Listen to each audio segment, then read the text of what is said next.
ಹಳೆಯ ಚಿನ್ನದ ಒಡವೆನ ಅಧಿಕ ಬೆಲೆಗೆ ಮಾರಬೇಕೆ ಅಂದ್ರೆ ಆಟಿಕಾಗೆ ಕಾಲ್ ಮಾಡಿ 8803000300. Attica gold company. ನೋಡ್ರಿ, ಪ್ರಿಯಾಂಕಾ ಖರ್ಗೆ ಅವರು ಕಾಂಗ್ರೆಸ್ಸಿನ ರಾಷ್ಟ್ರೀಯ ಅಧ್ಯಕ್ಷರಾದ ಮಲ್ಲಿಕಾರ್ಜುನ್ ಖರ್ಗೆ ಅವರ ಮಗ. ಭಾಳ ಸಣ್ಣ ವಯಸ್ಸಲ್ಲಿ ಭಾಳ ದೊಡ್ಡ ಮಂತ್ರಿ ಹುದ್ದೆಗಳನ್ನು ನಿರ್ವಹಿಸುವಂಥ ಅವಕಾಶ ಅವರಿಗೆ ಸಿಕ್ಕೈತಿ. ಕಾಂಗ್ರೆಸ್ನಲ್ಲಿ ಭಾಳ ಪ್ರಮುಖ ಲೀಡರ್ ಆಗಿ ಅವರು ಹೊರಹೊಮ್ಮಿದ್ದಾರೆ. ಅವರು ಈ ರೀತಿಯ ಸಣ್ಣ ಸ್ಟಂಟ್ಗಳಿಗೆ ಹೋಗಬಾರ್ದು. ಏನೋ ನಾನು ಕೇಂದ್ರದಲ್ಲಿ ನಾನು ಸುದ್ದಿ ಮಾಡ್ತೀನಿ, ಇಡೀ ದೇಶಾದ್ಯಂತ ಸುದ್ದಿ ಮಾಡ್ತೇನೆ ಅಂಥೇಳಿ ಈ ರೀತಿಯ ಸ್ಟಂಟ್ಗಳನ್ನು ಅವರು ಮಾಡುವಂಥ ಕೆಲಸ ಅವರಿಗೆ ಅವಶ್ಯಕತೆ ಇಲ್ಲ. ಅಟೆನ್ಷನ್ ತೆಗೆದುಕೊಳ್ಳುವಂಥ ಕೆಲಸ ಮಾಡುವಂಥ ಅವಶ್ಯಕತೆ ಪ್ರಿಯಾಂಕಾ ಖರ್ಗೆ ಅವ್ರಿಗೆಲ್ಲ. ಹಾಗಾಗಿ ಅವರು ತಮ್ಮ ಡಿಪಾರ್ಟ್ಮೆಂಟ್ದಲ್ಲಿ ಮಾಡಬೇಕಾದಂಥ ಕೆಲಸಗಳನ್ನು ಮಾಡಿ ಹೆಸರು ತಗೊಳ್ಳಿ. ಅದನ್ನು ಬಿಟ್ಟು ಇಂಥ ಒಣ ರಾಜಕಾರಣ ಮಾಡೋದು ಅವರಿಗೆ ಶೋಭೆ ತರೋದಿಲ್ಲ. ಅವರ ರಾಜಕೀಯ ಜೀವನಕ್ಕೆ ಇದು ಒಳ್ಳೆಯದಲ್ಲ ಅಂಥೇಳಿ ಅವ್ರಿಗೆ ನಾನು ಈ ಸಂದರ್ಭದಲ್ಲಿ ಹೇಳಕ್ಕೆ ಇಚ್ಛೆಪಡ್ತೇನೆ. ಇವತ್ತು ಇಡೀ ರಾಜ್ಯಾದ್ಯಂತ ಗೃಹ ಇಲಾಖೆ ಮೂಲಕ ಭಾಳ ಒಳ್ಳೆ ಕೆಲಸ ಮಾಡ್ಬೋದು. ಇಡೀ ರಾಜ್ಯದಲ್ಲಿ ಡ್ರಗ್ಸ್ ಹಾವಳಿ ಮಿತಿ ಮೀರಿರ್ತೈತಿ.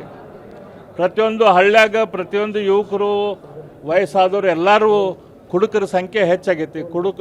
ಎಲ್ಲ ದುಡ್ದಿದ್ದೆಲ್ಲ ಕುಡ್ತಕ್ಕೆ ದುಡ್ಡು ಹೊಂಟೈತಿ. ಅಕ್ರಮ ಬೆಟ್ಟಿಂಗ್ ಕೆಲಸ ನಡೆದೈತಿ.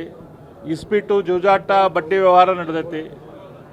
ಗನ್ ಇಲ್ದವ್ರಿಗೆ ಗನ್ ಕೊಡುವಂಥ ದುಡ್ಡು ತೊಗೊಂಡು ಲೈಸೆನ್ಸ್ ಕೊಟ್ಟು ಗನ್ ಕೊಡುವಂಥ ಕೆಲಸ ನಡೆದೈತಿ. ಇವನ್ನೆಲ್ಲ ಬಂದ್ ಮಾಡುವಂಥ ಕೆಲಸನ ಪ್ರಿಯಾಂಕಾ ಖರ್ಗೆ ಅವ್ರು ಮಾಡಬೇಕು. ಅದ್ರ ಮೂಲಕ ಜನರ ಬಾಳಿಗೆ ಬೆಳಕನ್ನು ಹಚ್ಚುವಂಥ ಕೆಲಸ, ಯಾರ ಮನೆಯಲ್ಲಿ ದೀಪ ನಂದಾತವೋ ಆ ದೀಪವನ್ನು ಗಟ್ಟಿ ಮಾಡುವಂಥ ಕೆಲಸ ಪ್ರಿಯಾಂಕಾ ಖರ್ಗೆ ಅವ್ರು ಮಾಡಲಿ. ಅದನ್ನು ಬಿಟ್ಟು ಈ ರೀತಿಯ ಒಣ ಉಸಾಬರಿ ಕೆಲಸ ಮಾಡುವಂಥ ಅವಶ್ಯಕತೆ ಅವ್ರಿಗಿಲ್ಲ. ಅವ್ರದ್ದು ರಾಜಕೀಯ ಭವಿಷ್ಯ ಭಾಳ ಮುಂದೆ ದೊಡ್ಡದೈತಿ.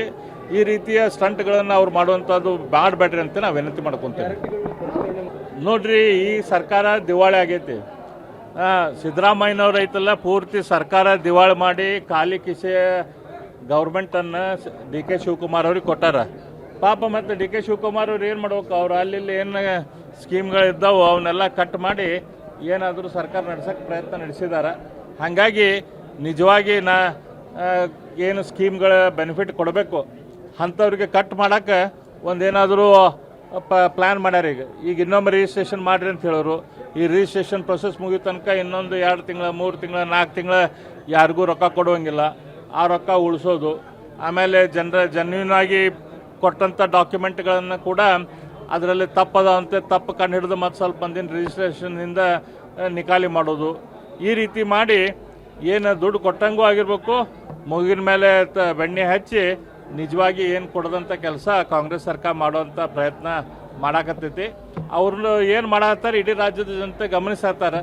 ಇನ್ನೊಂದು 2 ವರ್ಷ ಐತಿ, ಜನ ಅವ್ರಿಗೆ ಸರಿಯಾಗಿ ಉತ್ತರ ಕೊಡ್ತಾರೆ. ಗ್ಯಾರಂಟಿ ನ್ಯೂಸ್, ಸುದ್ದಿ ಖಚಿತ, ನ್ಯಾಯ ನಿಶ್ಚಿತ.